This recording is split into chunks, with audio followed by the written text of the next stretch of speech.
ሰላም ጤና ይስጥልኝ የዩቲዩብ ቻናል ተከታታዮቼ እንደምን አላችሁ?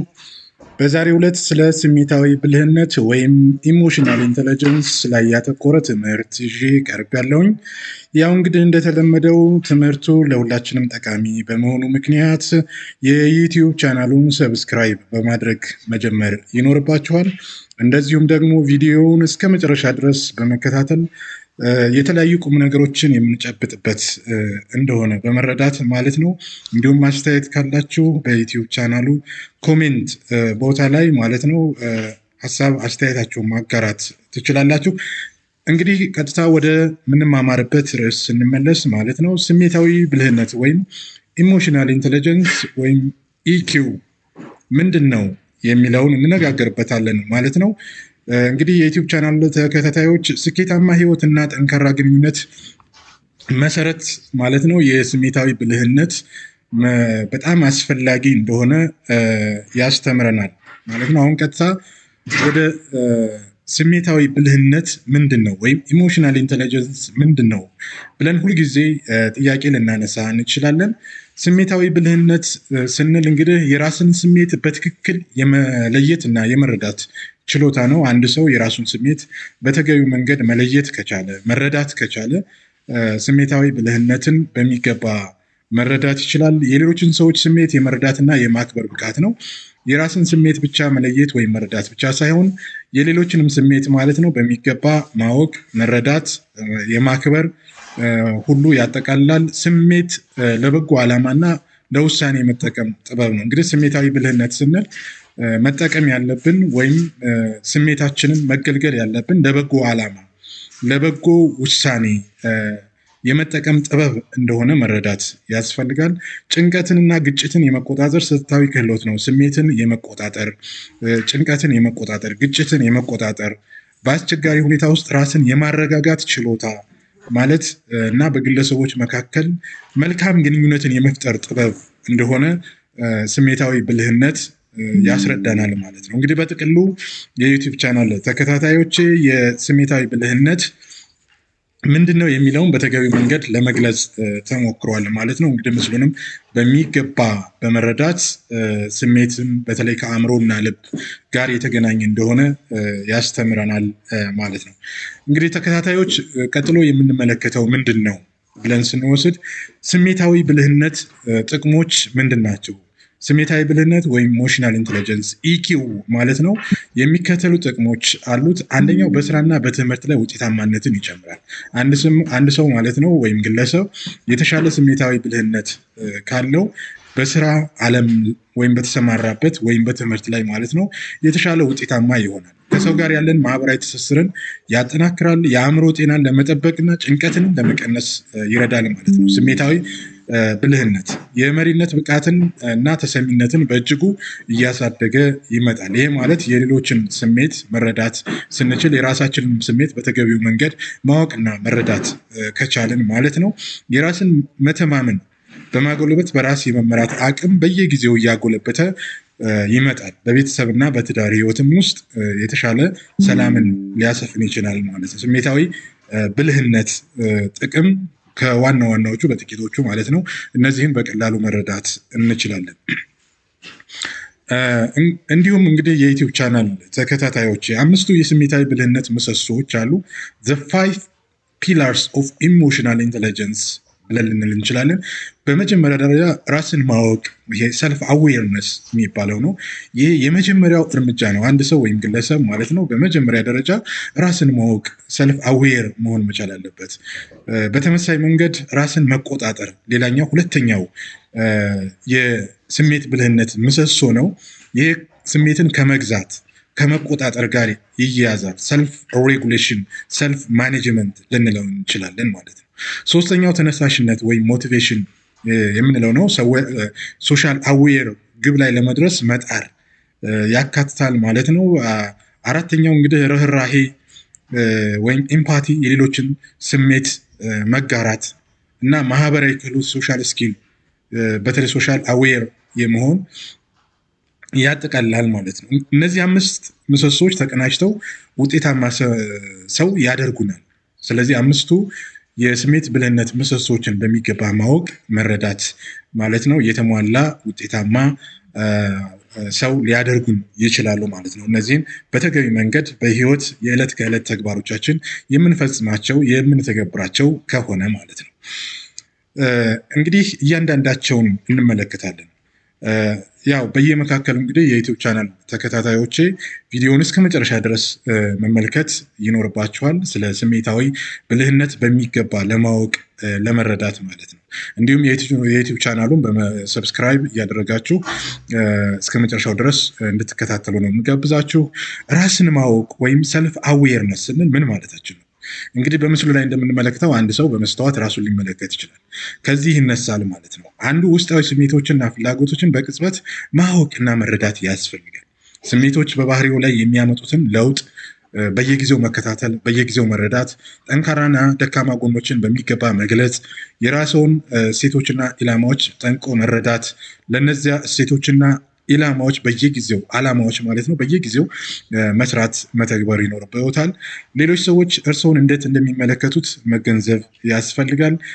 ለስሜቶቹ ተገቢውን ስሜት በመስጠት በግልጽ መረዳት ያስፈልጋል ማለት ነው። እነዚህን እንግዲህ በተገቢው መንገድ የምንመለከት ከሆነ ራስን ማወቅ ላይ ትኩረት እያደረግን እንደሆነ እንገነዘባለን ማለት ነው። ሌላው ራስን ማወቅ እንዴት ማሻሻል ይቻላል ነው።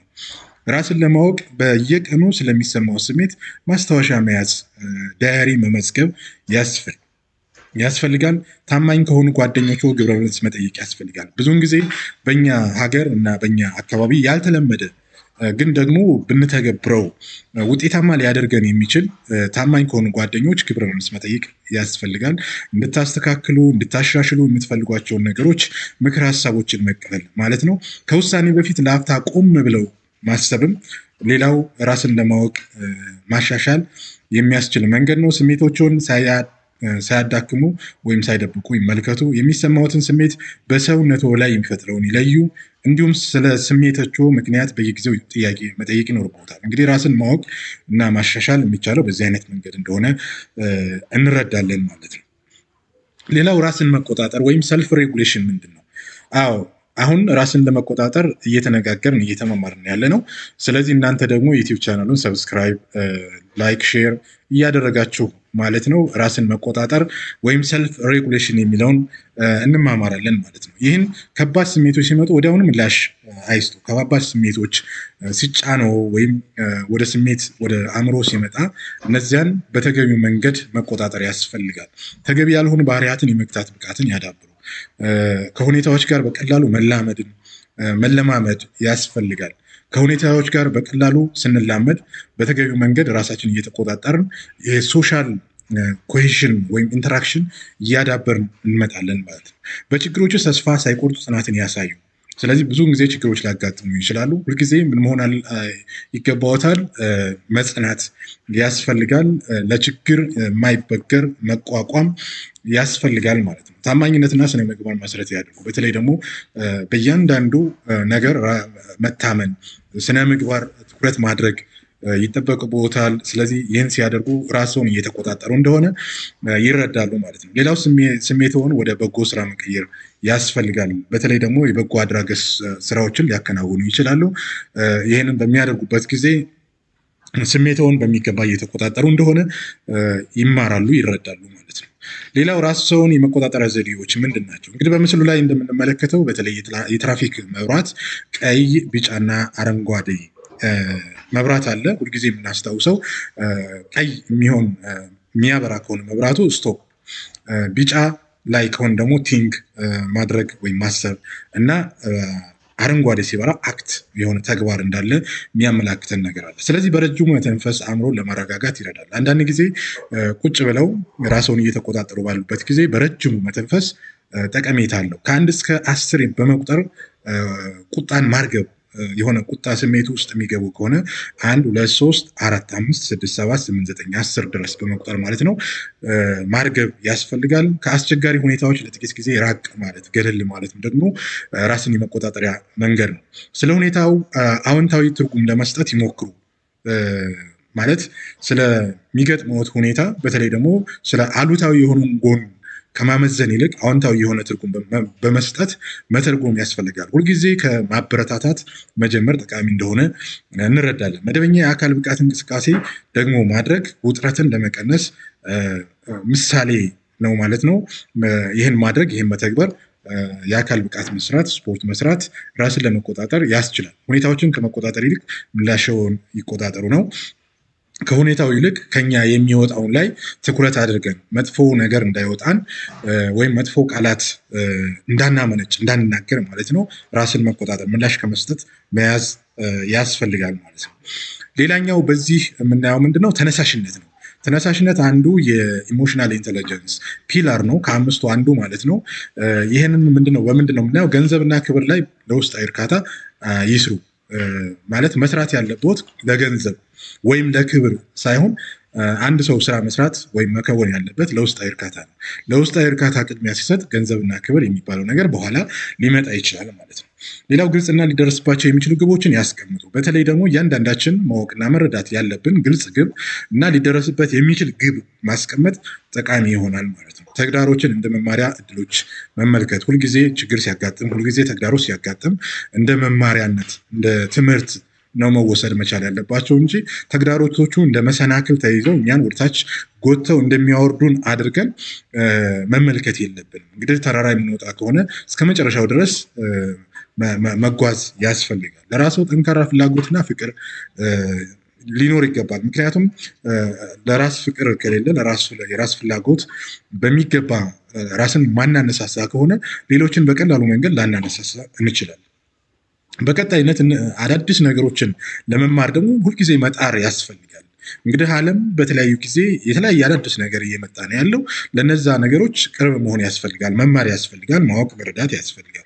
እንግዲህ ትምህርት ሁልጊዜ የእድሜ ልክ መሆን መቻል አለበት ማለት ነው። ተነሳሽነት ከዚህ ጋር አብሮ ሊገናኝ ይችላል። በአስቸጋሪ ጊዜያት አዎንታዊ ተስፋን ያንጸባርቁ። ማንጸባረቅ ያለብን መናገር ያለብን ሁልጊዜ በአስቸጋሪ ጊዜ ውስጥ ፖዘቲቭ የሆነውን ነው ማለት አዎንታዊ የሆነውን ነው ማጎልበት ማሻገር ያለብን ማለት ነው።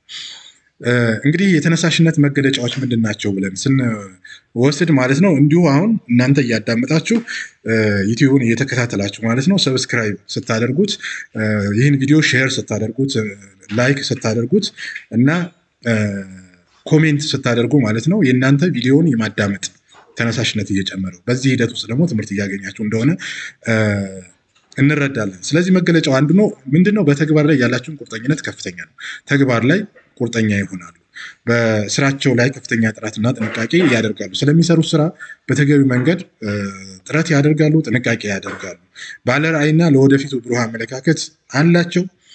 እንግዲህ ኢሞሽናል ኢንቴሊጀንስ ያላቸው በተለይ ተነሳሽ የሆኑ ሰዎች ወይም ግለሰቦች ማለት ነው ከውድቀት በኋላ በፍጥነት የመነሳት ብቃት አላቸው። ሁልጊዜ የተሻለ ውጤት ለማምጣት ይጥራሉ። ሌሎች ሰዎችን ተምሳሌትና አበረታች ለሌሎች ሰዎች ማለት ነው ኤግዛምፕል ናቸው እነዚህ ሰዎች ማለት ነው። እና ስለዚህ እኛንም ውስጣችን ሊያነሳሰን የሚገቡ ነገሮች እና መገለጫዎቹ እነዚህ እንደሆኑ በሚገባ መረዳት ትችላላችሁ ማለት ነው። ሌላው ርህራሄ ነው። እንግዲህ የኢሞሽናል ኢንቴሊጀንስ አንዱ ባህሪ ተብሎ የሚወሰደው ኢምፓቲ ነው። ኢምፓቲ ስንል ለሌሎች ስሜት እንደራሱ አድርገው የሌሎች እንግዲህ ህመምተኞች ሊኖሩ ይችላሉ። ስሜትን በቀላሉ መቆጣጠር ያቃታቸው ሰዎች፣ ድብርት ውስጥ ያሉ ሰዎች፣ በተለያየ መንገድ የተለያዩ ሰዎች ሊያጋጥሙን ይችላሉ ማለት ነው። ስለዚህ የሌሎችን ስሜት እንደራሱ አድርገው መረዳት ነው አንዱ ርህራሄ። ሁለተኛው ሰዎች ሳያፈርዱባቸው በጥሞና ያዳምጡ። ብዙውን ጊዜ ሰው በሰው ላይ ሲፈርድ እናስተውላለን፣ እንመለከታለን። ስለዚህ ሰዎች ላይ ቀድሞ መፍረድ አይጠበቅም። ይሄ አንዱ የርህራሄ ማሳያ ነው። ሌሎች በሚገኙበት ሁኔታ ውስጥ ራስን መክተት፣ እኔ በዛ ሰው ውስጥ በሆን ብሎ ራስን ማየት መገንዘብ አንዱ የርህራሄ መንገድ እንደሆነ መረዳት ያስፈልጋል። ሌሎች ሰዎች ስሜት ትኩረት እና እውቅና ለሌሎች ሰዎች ማለት ነው ስሜትን ትኩረትን እና እውቅና መስጠት ያስፈልጋል። የማይናገሩ ስሜቶች የሰውነት እንቅስቃሴ ይረዱ። ፋሻል ኤክስፕሬሽን የሚባሉ ይሄ ሳይኮ ትሪትመንት ሊያመጣ የሚችል ነገር ስለሆነ ሁኔታዎችን በሌሎች ሰዎች እይታ ለማየት መሞከር ደግሞ ሌላኛው ኢምፓቲ ነው። እንግዲህ ርህራሄ ለምን አስፈላጊ ነው ብለን ልናስብ እንችላለን። ርህራሄ ኢምፓቲ የኢሞሽናል ኢንቴሊጀንስ አንዱ ፒላር ነው ብለን ከወሰንን በሰዎች መካከል ጥልቅ መተማመን ይፈጥራል። ሰዎች መካከል ይሄ መተማመን የሚባለው ነገር ማጎልበት ይችላል። ግጭቶችን በቀላሉ ለመፍታት ይረዳል። አብሮ የመስራት አብሮ የመረዳዳት ባህልን ያዳብራል። ብቸኝነትና መገለልን ለማስወገድ ደግሞ በተገቢ መንገድ ይረዳል ማለት ነው። ውጤታማ ግንኙነት እንዲኖር ማለት ነው መንገድ ይከፍታል። የማህበረሰቡን አንድነት እና ሰላም ያጠናክራል ማለት ነው። እንግዲህ ርህራሄ የሚያስፈልገው በሆነ ወቅት እንደሆነ አውቆ ሩህሩህ መሆን ኢምፓት መሆን እጅግ በጣም ጠቃሚ ይሆናል ማለት ነው።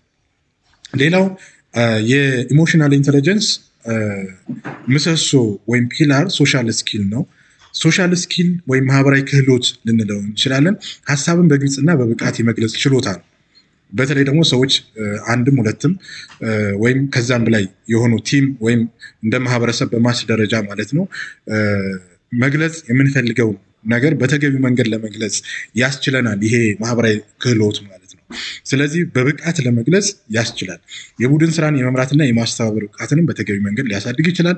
ሰዎች ለበጎ ተግባር የማሳመን የመቀስቀስ ጥበብ አለው ማለት ነው። ሌሎችን ለማበረታታት ለማነሳሳት የማህበራዊ ክህሎት እጅግ በጣም አስፈላጊ እንደሆነ እንረዳለን። መልካም ግንኙነትን የመገንባትና የመጠበቅ ጥበብ ደግሞ ሌላው ነው። አስቸጋሪ ሰዎችን በብልሃት የመያዝ ብቃትን ይጨምራል ማለት ነው። ማህበራዊ ክህሎታችን በተገቢው መንገድ የምናሳድግ እና ይህን የምንገነዘብ ከሆነ ማለት ነው።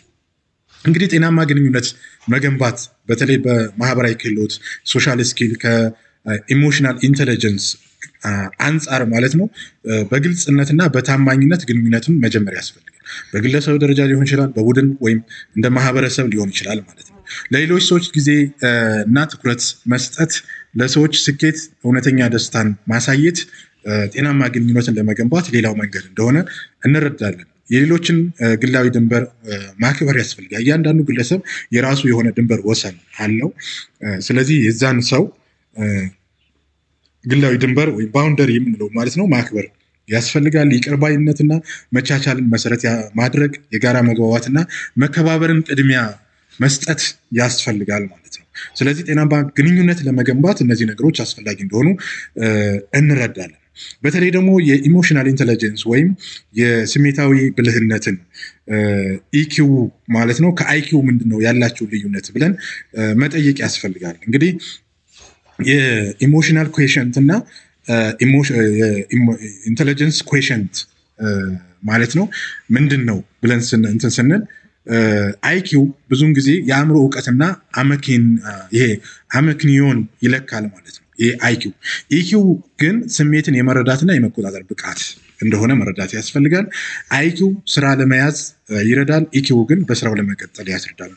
እንግዲህ እውቀት ወይም ይህን አይኪው ኢንቴሊጀንስ ኩዌሽንት ስንል ስራ ለማግኘት ስራ ለመያዝ፣ ኢኪው ስንል ደግሞ በስራው ለመቀጠል ያስችላል ማለት ነው። ኢኪው በትጋትና በልምድ ሊገኝ የሚችል ነው። ሁለቱም ለተሟላ ስኬት አስፈላጊ ጥምረቶች ናቸው። በህይወት ስኬት ምናልባትም 80% የሚሆነው በኢኪው ወይም በኢሞሽናል ኢንቴሊጀንስ አማካኝነት የተመሰረተ እንደሆነ ያስፈልጋል። እንግዲህ ብዙውን ጊዜ ልብና አእምሮ ለኢኪውም ለአይኪውም መሰረት እንደሆነ ልንረዳ እንችላለን ማለት ነው። በስራ ቦታ ስሜታዊ ብልህነት እንዴት አድርገን ነው መጠቀም የምንችለው ብለን ልናነሳ እንችላለን። የስራ ውጥረትን በረጋ መንፈስ ለመቆጣጠር ይረዳል። በስራ ቦታ ስሜታዊ ብልህነት ማለት ነው ከስራ ባልደረቦች ጋር የተሻለ መግባባት ለመፍጠር፣ የደንበኞችን ስሜት ተረድቶ የተሻለ አገልግሎት ለመስጠት፣ ለውጥን በበጎነት ለመቀበልና ለመተግበር ያግዛል ማለት ነው። በስራ ቦታ ስሜታዊ ብልህነትን በተገቢው መንገድ ኤክሰርሳይዝ የምናደርግ ከሆነ የሚተገብር ከሆነ ማለት ነው። በቡድን ስራ ውስጥ ውጤታማ ተሳታፊ ለመሆን ተሳትፎን ያሳድጋል። አዳዲስ ሀሳቦች ያለ ፍርሃት ለማመንጨት ይረዳል። ይሄ በተለይ ስሜታዊ ብልህነት በስራ ቦታ የሚሰጠውን ጠቀሜታ በዚህ መንገድ መረዳት እንችላለን ማለት ነው። በመሪነት ውስጥ ያለው ሚናስ ምንድን ነው? ስሜታዊ ብልህነት ብለን ልንወስድ እንችላለን። ብዙውን ጊዜ ፈረንጆች ኢምፓቲክ፣ አሰርቲቭነስ፣ ቪዥነሪ፣ ስቶሪ ቴሊንግ፣ አውተንቲክ፣ ቨልነራቢሊቲ፣ ሰርቫንት ሊደርሽፕ፣ ከርሰስሊ ድራይቨን ኢኖቬሽን፣ ትራንስፎርሜሽናል ሊደርሽፕ፣ ሞዴል ኢሞሽናል ኢንቴሊጀንስ፣ ፖዚቲቭ ሳይኮሎጂ ሊደርሽፕ እና ስትሬንግዝ ቤዝድ ኦን ሊደርሽፕ የሚባሉ ጉዳዮች ይነሳሉ። ግን በመሪነት በተቋም በቢዝነስ በየትኛውም ቦታ ያለ በመሪነት ደረጃ ማለት ነው በባህላዊ ሊሆን ይችላል በዘመናዊ የስራ ቦታዎች ማለት ነው ኢሞሽናል ኢንተለጀንስ የሚኖረው ሚና ተከታዮችን በስሜት በመረዳት በታማኝነት ለመምራት ያስችላል። በአስቸጋሪ ሁኔታ ውስጥ መረጋጋትን ያሳያል። ለሰራተኞች እድገት ምቹ ሁኔታን ይፈጥራል ማለት ነው። ውሳኔዎችን በምክንያትና በስሜት ያመዛዝናል። በቡድን ውስጥ መተማመንና ትብብርን ይገነባል። ተጽዕኖ ፈጣሪና አርአያ የሚሆኑ መሪዎች ማለት ነው በዚህ ሂደት ውስጥ ያለፉ እንደሆነ መረዳት እንችላለን ማለት ነው። እርግጠኛ ነኝ ቪዲዮውን እየተከታተላችሁ እንደሆነ ይሰማኛል ማለት ነው። ያው እየተከታተላችሁ ያላችሁ ደግሞ የዩቲዩብ ቻናሉን ሰብስክራይብ፣ ላይክ፣ ሼር እና ኮሜንት ማድረግ እንደሚጠበቅባችሁ በዚሁን ሰዓት ለማስገንዘብ ነው። ያው እያደረጋችሁ እንደሆነ ይደርሰናል ማለት ነው። እንግዲህ ጭንቀትን በብልህነት መቆጣጠር ስንል የጭንቀት መንስኤዎች ቀድመው በመረዳት መለየት፣ ስሜቶችን ሳያፍኑ በረጋ መንፈስ መቀበል፣ ለአእምሮ እረፍት የሚሆኑ ጊዜያትን መፍጠር፣ በአዎንታዊ ንግግሮች ራስን ማበረታታት፣ ከመጠን በላይ ስራ በመቀነስ ሚዛን መጠበቅ፣ የተረጋጋ አካባቢን በመፍጠር ሰላም መጠበቅ። እነዚህም በተገቢ መንገድ ምን ተገብር ከሆነ የምናገኘው ነገር ምንድነው? በብልህነት ጭንቀትን መቆጣጠር እንችላለን ማለት ነው። ግጭቶችን በብልሃት ለመፍታት ደግሞ እነዚህ ነገሮች በተገቢ መንገድ አፕላይ በማድረግ ማለት ነው መቆጣጠር ይቻላል። ለመናገር ከመቸኮል በፊት በጥሞና ማዳመጥ ነው። እንግዲህ አንዳንድ ጊዜ ሰዎች አላዳመጥከኝም ወይም ደግሞ ሀሳቤ እንዲና እንዲያ ነው ብለው እንትን ሊያደርጉ ይችላሉ። ስለዚህ ሰዎችን በተገቢ መንገድ ማዳመጥ፣ የሌላኛውን ወገን አመለካከት በተገቢ መንገድ መረዳት፣ ስድብና ፌዝን በማስወገድ በክብር መነጋገር ማለት ነው። ብዙውን ጊዜ ሰዎች ሲነጋገሩ አንዳንድ ጊዜ ስድብ፣ ፌዝ ሊቀላቅሉ ይችላሉ። በተለይ ደግሞ በየትኛውም ቦታ ሰዎችን የምናዳምጥ ከሆነ እነዚህን መቀላቀል አያስፈልግም። ችግሩ ላይ እንጂ ሰውየው ላይ አለማተኮር ነው። ምክንያቱም ችግሩ ላይ የምናተኩር ከሆነ ችግሩን በተገቢ መንገድ መፍታት እንችላለን። ለጋራ መፍትሄ ክፍት የሆነ መንፈስ ሊኖር ይገባል። ችግር ነጋሪው የሚሆን ችግር ሰሚው በጋራ ነው ችግሩን ለመፍታት የሚያስፈልገው። አስፈላጊ ሆኖ ሲገኝ ይቅርታን ለመጠየቅ ደግሞ መዘግየት አያስፈልግም። ምክንያቱም አንዳንድ ችግሮች በእኛ ምክንያት የተፈጠሩ የሆኑ ከሆነ አላዳመጥ ከሆነ ምላሽ ያልሰጠን ከሆነ እነዚያን መለስ ብሎ ደግሞ ማየት እና ምላሽ መስጠት ተገቢ ይሆናል ማለት ነው። ከፍተኛ የኢሞሽናል ኢንተለጀንስ ያላቸው ሰዎች ምንድን ናቸው ብለን ልናስብ እንችላለን። እንግዲህ ከፍተኛ ኢኪው ያላቸው ሰዎች ከሌሎች ጋር ያላቸው ግንኙነት የጠበቀና ሰላማዊ ነው። ውሳኔዎች ጥልቅና ሚዛናዊ ናቸው። ውሳኔ ሲወስኑ በጥልቀት ያስባሉ። እንደገናም ደግሞ ሚዛናዊ ሆነው ይወስናሉ። አንደኛውን ወገን ለመጥቀም ወይም አንደኛውን ለመጉዳት በማሰብ ብቻ አይደለም። ተጎጂውም ሆነ ተጠቃሚ የሆነው አካል ሰው እስከሆነ ድረስ እነዛን ውሳኔዎች ባላንስ የማድረግ ስራ ላይ ትኩረት ያደርጋሉ። ተለዋዋጭ ሁኔታዎችን በቀላሉ መቋቋም ይችላሉ። እነዚህ ሁልጊዜም ቢሆን ለመማርና ለማደግ ዝግጁ ናቸው። ደስተኛና በህይወታቸው ማለት ነው ረክተው ይኖራሉ። በሌሎች ዘንድ ተወዳጅና ተከባሪ ይሆናሉ ማለት ነው። ከፍተኛ የኢኪው ወይም ኢሞሽናል ኢንቴሊጀንስ ያላቸው ሰዎች ባህሪ እነዚህን ያካተተ ነው ማለት ነው።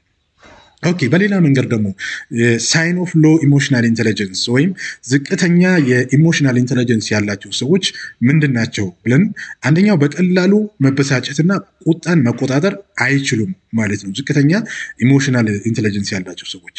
ሁለተኛው የሌሎችን ስሜት ለመረዳት መቸገር ወይም ችላ ማለት፣ ሰዎችን ብዙ ጊዜ ችላ ይላሉ፣ ሲቸገሩ ይስተዋላሉ ማለት ነው።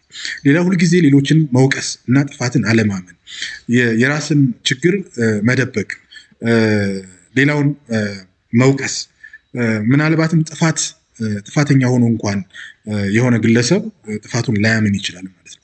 ግጭቶችን በአግባቡ መፍታት አለመቻል፣ መሸሽ ይታይባቸዋል ማለት ነው።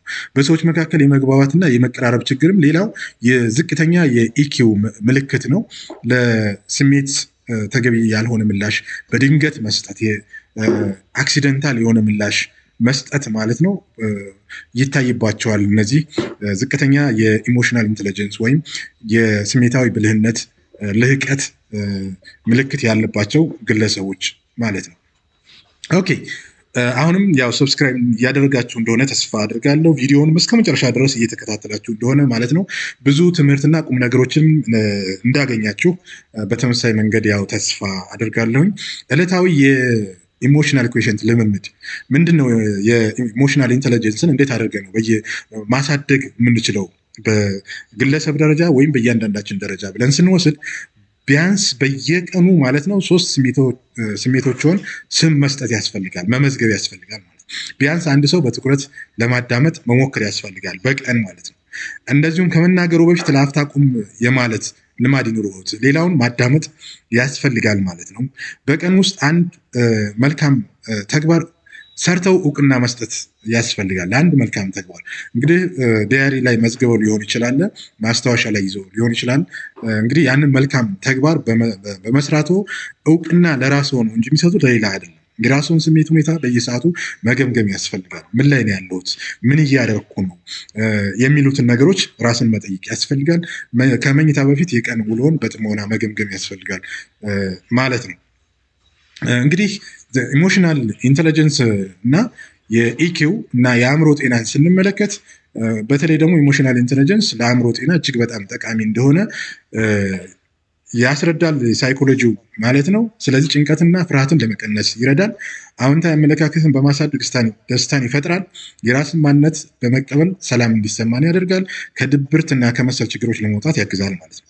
የአእምሮ ጥንካሬን ወይም ሪዚሊያንስ ይገነባል ማለት ነው። አእምሯችን ለችግር የማይበገር እንዲያስብ፣ ውሳኔ እንዲወስን ያደርጋል። ጤናማና ሚዛናዊ ህይወትን ለመምራት ቁልፍ ሚና ይሰጣል የኢኪው ወይም ኢሞሽናል ኢንተለጀንስ ማለት ነው። እንግዲህ እንደማጠቃለያ የምንወስደው ምንድነው ስለ ኢሞሽናል ኢንተለጀንስ ማለት ነው? ስሜታዊ ብልህነት የህይወት ጉዞ መሪ ነው። ሁልጊዜ ሊያደግ የሚችል ክህሎት ነው። ምክንያቱም የስሜታዊ ልህቀት ወይም ስሜት ይሄ ኢሞሽናል ኮሸንት የምንለው ነገር ላያድግ ይችላል ብለን ልናስብ እንችላለን። ግን የሚያድግ ነው፣ የሚበለጽግ ነው ማለት ነው። ራስን በመለወጥ ዙሪያን ለመቀየር ይረዳል። ለስኬትና ለደስታ ወሳኝ መሳሪያ እንደሆነ መገንዘብ ያስፈልጋል። እንግዲህ ዛሬውኑ ልምምዱን በመጀመር ራስዎን መለወጥ ይችላሉ። አሁን በወሰድናቸው ትምህርቶች እና ግንዛቤዎች ዙሪያ ላይ ማስታወሻ መዝግበው ከሆነ ይዘው ከሆነ እንግዲህ መለማመድ ይችላሉ። ለተሻለ ማህበረሰብ የስሜት ብልህነት ደግሞ እጅግ በጣም አስፈላጊ ነው ማለት ነው። እንግዲህ ክቡራት የዩቲዩብ ቻናል ተከታታዮች ስለ ኢሞሽናል ኢንተለጀንስ በተወሰነ መንገድ ትምህርት እንዳገኛችሁ ተስፋ አደርጋላችሁ። የዩቲዩብንም ቻናሉን ሰብስክራይብ እንዳደረጋችሁ፣ ላይክ እንዳደረጋችሁ፣ ሼር አድርጋችሁ ለሌሎች ስራ ባልደረቦቻችሁ፣ ጓደኞቻችሁ እንዲደርስ እያደረጋችሁ እንደሆነ ተስፋ አደርጋለሁ። ጥያቄም ካለ ደግሞ ወይም በሌላ ርዕስ ላይ ማለት ነው ቪዲዮ እንዲሰራላችሁ የምትፈልጉት ነገር ካለ በኮሜንት መስጫው ላይ ማለት ነው ማስቀመጥ ትችላላችሁ። እንግዲህ ለዛሬ በስሜታዊ ልህቀት ወይም የኢሞሽናል ኢንተለጀንስ ላይ ያተኮረው ግንዛቤ የተፈጣጠርንበት ማለት ነው እዚህ ላይ እንጨርሳለን። በሌላ ጊዜ በሌላ ርዕስ እስከምንገናኝ ድረስ ጤና ይስጥልኝ።